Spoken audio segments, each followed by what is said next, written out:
The volunteers of San Diego County Sheriff's Search and Rescue have served our communities for more than 40 years. There is no other search and rescue academy like this in the state. Indeed, there's only a handful in the entire nation, and this one's been used as a model for many of these communities. It's an organization vital to the safety and welfare of our county. Called out for service day or night, these dedicated men and women serve not only San Diego County, but are summoned to disasters throughout the state and country. From ocean cliffs and mountaintops to the desert valley, these dedicated individuals selflessly volunteer their time and expertise for the well-being of our communities. These men and women spend countless hours in training, not only during the academy, but throughout the year in order to keep their skills at the ready.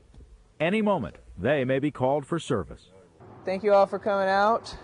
There was a little girl that was playing with some friends around here at the high school last night, and she basically didn't come back with her friends. Her parents found out, came out here, started looking for her. They couldn't find anything and called local law enforcement. The person we're looking for is Jeanette DeWeird. She's got brown hair, brown eyes. She's a white female. She's only 57 inches tall and 61 pounds. She's 10 years old, and you can call her out Jeanette. She should respond according to the parents. She was last seen wearing a green top with black pants and brown boots. She does not have any water or food with her, so, you know, this is kind of a serious situation. It's a team effort to conduct any search. From command center to the technical and mounted units, each team prepares for action. All units play an integral part in the search effort. We're going to have you guys start following the trails out here, the dirt roads that we got, the fire roads.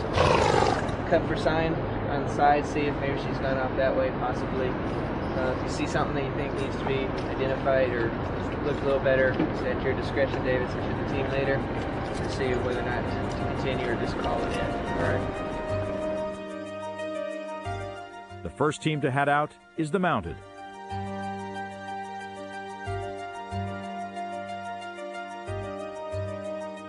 Finding track, the unit radios in the location and continues the search effort. We called him. Okay. Santee Command, Team 2 mounted.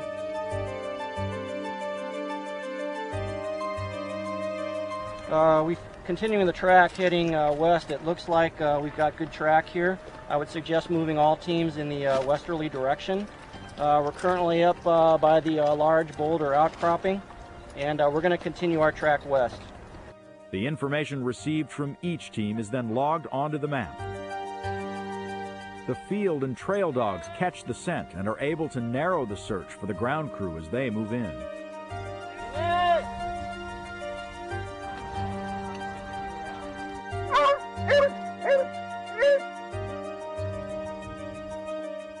Team 5, go ahead. Dogs are on scent and working consistently. However, we would like to see tactical search join. Could you send some troops out for us? Right here.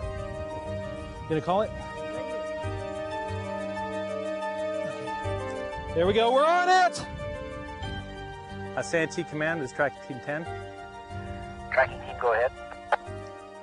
As Tracking Team 10, we've located the subject. However, she's stuck in some rocks. We cannot get to her at this time. We need to, get a technical team up here at this location. Over. Having to rappel to reach the child, the EMT is rigged with a harness for descent.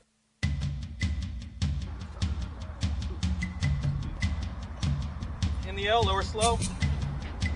Lower. Stop. Keep lowering. Give me a little bit of slack, please. Slack, please. Off belay. Off belay. Off rope. Can you send me down my medical bag? The EMT assesses the child for any critical injuries. Hi, honey, you okay? What's wrong? What happened? My leg. Your leg hurts? Okay. Hi, my name's Pat. I'm an EMT. Is it okay if I treat you? Yeah? Okay, cool. I'm gonna need stokes and webbing. I've been here all night. You've been here all night, so you're kind of hungry, huh? Well, I'm gonna take a look at getting you something to eat really quick. But Let me check a few things first, okay? How about here? When I push down, does it hurt at all? Okay. And we already know that that hurts a little bit. I'm going to take a look at your feet right quick, okay, hon? Yeah, I need a bag of webbing. Meantime, the other team members prepare the litter basket so it can be lowered. Okay. Litter's coming down. I got 2 20s, two steel lockers, and a 12. Okay. I'm going to send a helmet down for the victim. The EMT prepares rigging for the basket and stabilizes the child's injuries so she can be safely transported.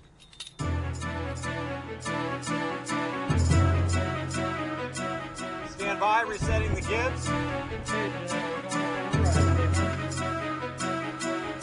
All the way.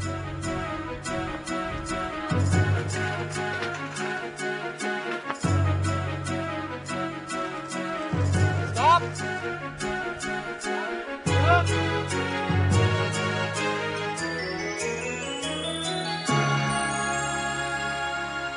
1, 2, 3. The rescued child is safely carried to the waiting ambulance. A debriefing is always conducted after every exercise. Each team has an opportunity to learn what worked well and what they might need to improve for the next mission. You guys did an outstanding job. We located her. She was actually, what happened, she slipped and fell down the side of an embankment and underneath a little bit of a cliff.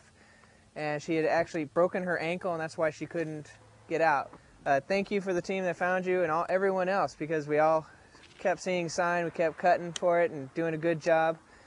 It was outstanding. Dogs picked up scent, located, got to a certain point, ground teams took over and located her. You guys did an outstanding job. All right. All right, good. Thank you. Thank you very much. These volunteers make it sound and look so routine, but it takes hours of instruction, dedication, and execution to become a mission-ready volunteer. All search and rescue volunteers must first attend the training academy.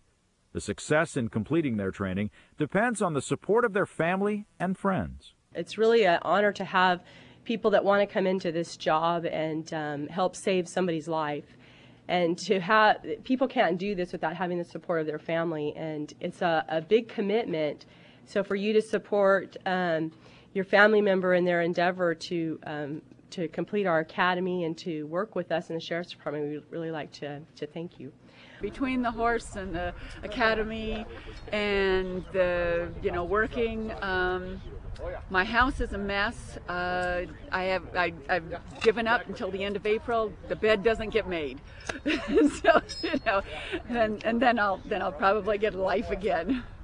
Starting with classroom study, they then progress to various field exercises. Each volunteer must pass the diverse segments of the training, more than 300 hours, in order to become a certified search and rescue volunteer. Some of the training involves first aid and CPR instruction. There are mass disaster aid and urban techniques. Often, the field exercises involve precision and a little danger, such as helicopter hot landings or experiencing the sensation of rappelling, along with the exhilaration and camaraderie of an exercise well done. Who are these dedicated individuals who spend hours away from family, not to mention spending their own money to help make our communities a safer place? Let's meet Craig Haddix, joining the Canine Unit, and his son, Derek. I'm real excited about the academy, what I've learned so far, and what we're going to learn. There's a lot of really good training things I've always thought about learning, and it's all free. The only trade-off is it does take a lot of your time. It's almost every weekend and 2 days a week. Out of all the units, canine training probably takes the most time. It's almost when the training starts, it's almost every weekend, along with at home on your own 2 to 4 times a week in addition. It's really cool to see, like when he comes home and when I go out and do training and stuff with him, like just the short little stuff, we go out to the park, do some runaways or something. It's really cool to see when we first got him. He's this wild, crazy dog, can't really do anything you tell him to do, and then now he goes through this whole pattern of things, like a whole system of things to do. And it's really cool to see how he matured and, how smart he is, It's very helpful in the when we were learning the knots in the technical search, because I've always had a fear of heights and never wanted anything to do with rope climbing at all. But by learning these knots, and I like knots, I use them a lot in a lot of my hobby of outdoor survival, and these knots are very secure. You know, I know how to tie into a line now and help carry a litter up or down a hill or get up and down a steep incline safely. And if necessary, I could do a rappel. And it was extremely helpful learning about tying an injured person in a litter so that they aren't going to be moved, they won't slip out, and they'll be as comfortable as possible, because it can at times, you may have to haul them and carry them out a mile, half a mile over uneven obstacles, rocks, bushes, and up and down little gullies. And that learning how to, if you have enough people, how to carry them and then switch positions, and as you move to the front to peel off, go to the back of the line and do it again so you don't get tired. 1, 2, 3. Being part of the K9 unit involves twice the training. Both handler and dog must complete specialized training to work as part of the K9 unit. Oh, this is like excellent training. I mean, and all the people, all the people who are doing the training are really good. Not all dogs are adaptable to search and rescue. The dog must be enthusiastic and like to play. Had no problem with the play drive. You got to have play drive, which means that they throw a ball, he'll chase it, he'll do anything to get a toy or play with a toy, because that's the motivation for training. The whole motivation when you go out and training is that he's going to get to play with a toy. That's why he finds people. He doesn't care about the people, he wants the toy. So he has that, but he also has to be friendly, because if he's not friendly or if he's afraid of people, when he finds somebody, he may not tell you. And he's just at the beginner runaway stage. It's pretty simple. You want to get that basic, go in, find him, come back and tell you, and bring you in. And that's done real short and simple. The basic training starts with obedience and a search for his favorite toy. Derek would run 100 feet away and hide behind a bush while I'm holding Max, and I tell Max, go find. He runs out, Derek finds him, he runs back to me, and he'll bark. That means he found him, and then he runs back to him, and I follow him in. When I get there, Derek gives me the toy, and then we play for about 5 minutes with the toy, and praising him up and, you know, getting all excited. That's why he will go out and find, and eventually that's why he will work for 3-4 hours looking for somebody, is that motivation that we built at the beginning of what we're doing right now. Eventually, Max will be able to go out and do searches and maybe find somebody, or at least if he doesn't find somebody, we'll know that they're not where he searched, and that's just as important. Another important team is the mounted unit. Cheryl McCabe and her horse Cowboy are working on their training as well. Cowboy is a 9-year-old registered quarter horse dun gelding. Horses are a great asset to search and rescue. You can use them for speed, you can use them for power, but they're also 1,000 pounds at least of animal, and if they're not well trained and you're not really in control of that animal, it can be actually more dangerous than if you're on your feet by a long shot. There are various reasons why these selfless individuals volunteer their time. I ran through search and rescue, and then I thought that was actually better than just the posse, because of the fact that I could actually search, help, and maybe even use my license as a nurse and combine the whole thing into one big package. Some evenings are maybe not the most exciting when you have to go over policies and procedures, but those are the things you need to do. And then the other evenings and the other afternoons and mornings sometimes more than make up for those policy meetings. Always stand with your body to the side if you can. Keep a nice stance. You don't want to be too close with the saw. You don't want to be overreaching with the saw. You always want to be with a nice, solid, good stance to the side. As we all know, once you get out in an exciting situation, if you don't have rules and you don't know what the procedures are, it's real easy to make mistakes. And that's what we're all about, is not making those mistakes. That's why we have these practice sessions. That's why we have the testing. That's why we have hands-on. Just pull me, all right? Me, all right? Oh. Stop! Hold! Stop! Set. When you need to stop, you got to say stop. On the other side of a hill, up on a cliff, in the dark, your edge man is your control of your system. So if you need to stop, you need to reset, somebody falls down, you got to let us know to stop. But when you have a horse that's working in a mounted situation with a mounted posse or the search and rescue or something like that, you expose your horse to so much more. You're looking at a horse that's going to be able to handle traffic, that can be able to handle balloons, flags, kids. So, this is a plastic bag. As we've all seen them, and most people don't even think about it, you see a plastic bag that's blowing along the ground. Well, trust me, blowing along the ground, wrapping around a horse's feet is just a recipe for what they call a wreck. It's because it's scary, it moves, and as far as they're concerned, it's something that attacks them. So the idea is to introduce it to them without them really realizing that they're being introduced to it. One of the things that a lot of people get hurt on, and they don't even think about it, is that when they remove pieces of clothing, when they're either on the horse or when they're off of the horse, it's one of the things that scares horses the most, and it's a simple thing that a lot of people don't realize. I am so happy with this horse. He's done really, really, really well with this.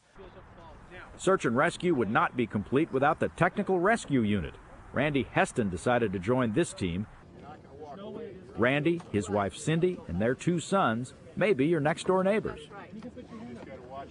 I had always been interested in law enforcement aspects and the ability to get outside and do something with it, and then coupled with the fact that search and rescue has the ability to help people that are either injured or lost or whatever. But I didn't know anything about San Diego Sheriff Search and Rescue until a friend of ours here in the neighborhood, he's a sergeant with the Search and Rescue Canine Unit, and he got me introduced to the Search and Rescue organization, and then I applied, and now I'm glad that I'm going through the training because I'm learning a lot of things for the field, be able to do searching techniques, man tracking, in the tech rescue area, learning how to do a lot of rope rescue, where you got low angle and high angle rescue from within the county. So it's been a lot of fun. Well, I found the orientation very interesting. I didn't realize before orientation the amount of time that Randy was going to put into the program. So it's a big commitment for our family, and while he's in training, I'm having to take care of the kids and the extra responsibility, but I'm really proud of him, and I'm glad he's doing it. And we have about 4,500 people, members of the department, and about 800 of them are volunteers.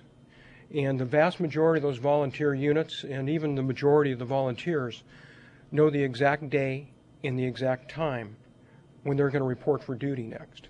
The one exception is the search and rescue unit. They're always waiting for the bell to ring. In fact, it can go off right now. Before you even start the academy, actually the first day is we do an 8-mile hike to number one, see what level of condition that we're in to be able to progress through the academy. As we go through the academy, we're continually adding to our equipment requirements that we have to provide as being volunteers. And by the end of the academy, then we have a return to the 8-mile hike with our fully loaded packs. And the packs are anywhere from 25 pounds and up. It stays relatively flat until you get it to about 3.5 miles. And then there's an uphill that's been washed out and it's fairly rocky. Another thing that search and rescue personnel are able to be utilized for is in the event of any type of mass casualty event in the county or elsewhere, actually. And so we're trained in the ability to handle large casualties of large amounts of people. We're trained in the ability to triage those individuals based on the severity of their injuries, to be able to quickly scan and identify what injury needs to be treated first and what injuries can be put aside and worked on at a later time. Don't get target fixated. Yeah. Don't just focus on what you see immediately in front of you. Start looking around at all times. We're also able to go through, in the event of, say, an earthquake or some other type of large-scale disaster, and do searches within those collapsed buildings or those types of things. If we find individuals that are lodged underneath large capsized or turned over rocks or slabs of concrete, then we're able to get those individuals out by applying techniques that we've learned here in the academy on how to do certain cribbing techniques, raising large weighty pieces of concrete or rocks or anything of that nature. Okay, Brendan, you're the team leader. Where's two people to work the bars? Okay, if you haven't done bars yet, you two are on bars. Okay. Everyone is required to go through some type of rudimentary rappelling techniques, and I think it's a good stepping stone for me because I've chosen the tech rescue unit where we do a lot of rope rescue and we apply a lot of those techniques just to get to individuals that may have been or fallen off a rock or a cliff or something of that nature. And so it's interesting to be able to apply and learn that technique within the academy, which is what we've done, where it's a controlled environment and people are able to address their fears of the height or of the lack of control, if you will, and then actually go over the side and do the rappelling. And it's a lot of fun, too. You got it. You can do it. Keep your legs straight and just let yourself I know. Just let the rope out slowly. There you go. Slowly. You got it.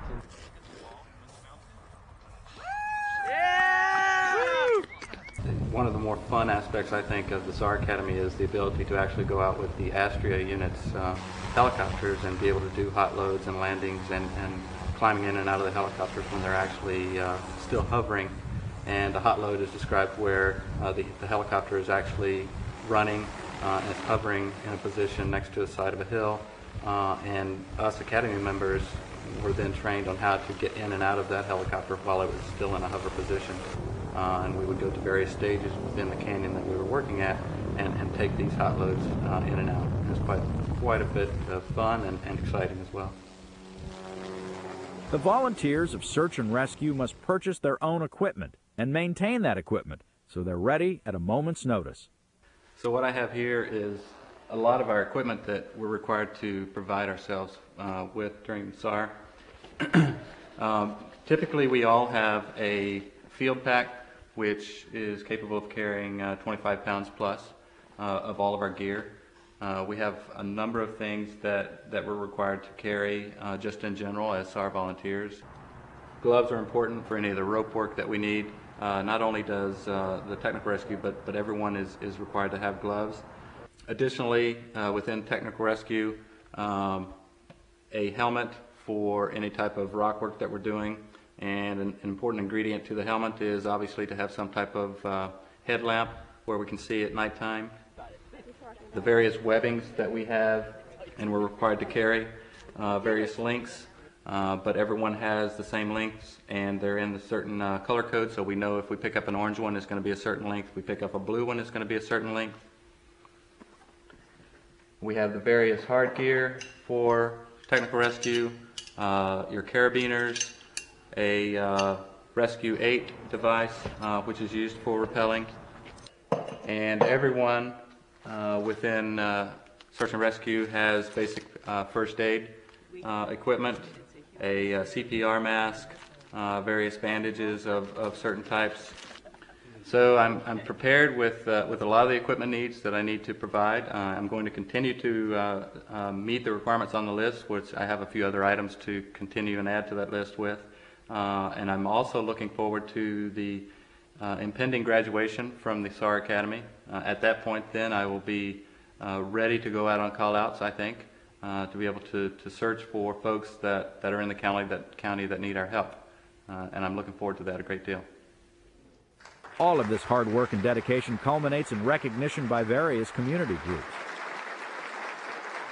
Therefore, be proclaimed by Chairwoman Diane Jacob and all the members of the San Diego County Board of Supervisors that they commend the San Diego County Sheriff's Department Search and Rescue Bureau and the San Diego Mountain Rescue Team for their outstanding service, dedication to duty, and commitment to the people of San Diego County.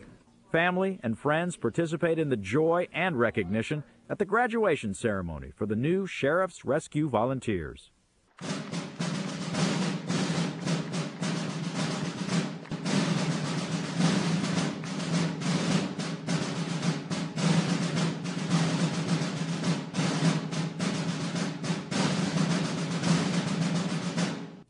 On behalf of the Sheriff and the men and women of the Sheriff's Department, I want to congratulate you on your accomplishments. Also, the Sheriff wanted to acknowledge your personal sacrifice, your commitment to the community that you live and work in, and that by volunteering as a reserve, and in particular a search and rescue reserve. Craig Haddock.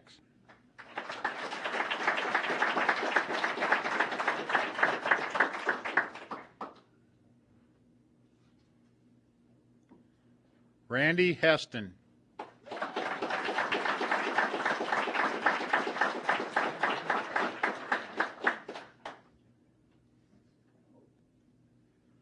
Cheryl McCabe.